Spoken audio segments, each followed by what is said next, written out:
आइए जानते हैं उत्तर प्रदेश की 50 बड़ी खबरों को सिर्फ 10 मिनट में। लेकिन उससे पहले आप ये वीडियो किस जिले से देख रहे हैं हमें कमेंट में जरूर बताएं।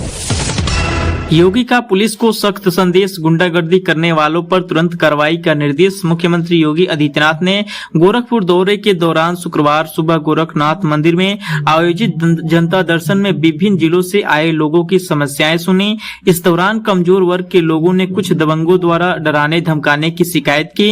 इस पर मुख्यमंत्री ने पुलिस अधिकारियों को स्पष्ट निर्देश देते हुए कहा कि गुंडागर्दी करने वालों को तुरंत पकड़कर जेल भेजा जाए।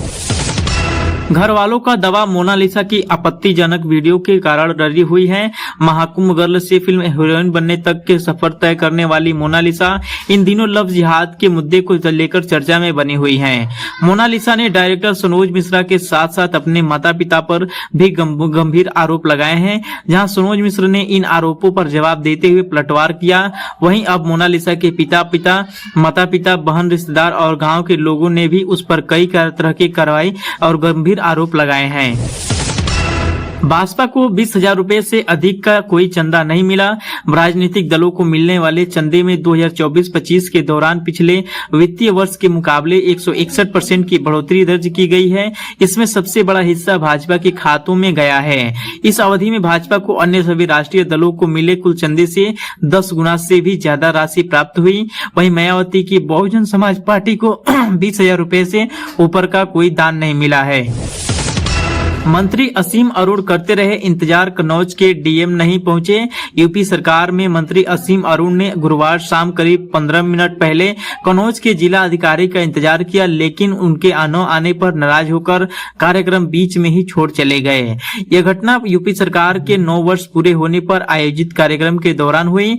कुछ देर बाद मंत्री ने डीएम आशुतोष अग्निहोत्री को पत्र लिखकर अपनी नाराजगी जाहिर की। समाज कल्याण मंत्री ने पत्र में लिखा कि प्रधानमंत्री नरेंद्र मोदी और मुख्यमंत्री योगी से अनुशासन सीखना चाहिए, क्योंकि अनुशासन ही प्रशासन की बुनियादी है। साथ ही उन्होंने भविष्य में इस बात का विशेष ध्यान रखने की बात कही।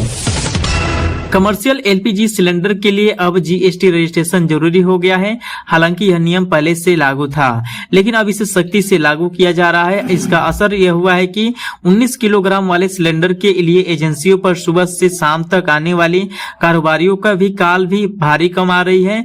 दरअसल ज्यादातर छोटे दुकानदारों ने अब तक जीएसटी पंजीकरण नहीं कराया है, जिसके चलते उन्हें दिक्कतों का सामना करना पड़ रहा है।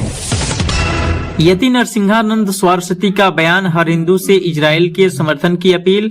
गाजियाबाद के दयासानंद देवी मंदिर के मुख्य महंत यति नरसिंहानंद सरस्वती शुक्रवार शाम हापुड़ के बसोड़ा गांव में आयोजित एक धार्मिक कार्यक्रम में पहुंचे। इस दौरान उन्होंने इजराइल, अमेरिका और ईरान के बीच चल रहे तनाव पर अपनी प्रतिक्रिया दी। उन्होंने कहा कि सभी हिंदुओं को इजराइल का समर्थन करना चाहिए। पेट्रोल पंपों पर लंबी कतारें, गोंडा में धक्का मुक्की के हालात। यूपी के कई जिलों में पेट्रोल पंपों पर लोगों की भीड़ उमड़ रही है। पेट्रोल डीजल खत्म होने की अफवाह के चलते शुक्रवार यानी तीसरे दिन भी लोग बड़े डिब्बे और ड्रम लेकर ईंधन भरवाने पहुंच रहे हैं। भीड़ इतनी ज्यादा है कि लोगों को घंटों लाइन में इंतजार करना पड़ रहा है। लखनऊ के कठौता चौराहे पर पेट्रोल डीजल के लिए करीब 500 मीटर लंबी कतार देखी गई। वहीं गोंडा के धानेपुर स्थित एक पेट्रोल पंप पर डीजल लेने को लेकर जमकर धक्का मुक्की हुई। लाइन में आगे बढ़ने की होड़ में कुछ लोग आपस में भिड़ गए और एक दूसरे को खींचकर बाहर निकालते नजर आए।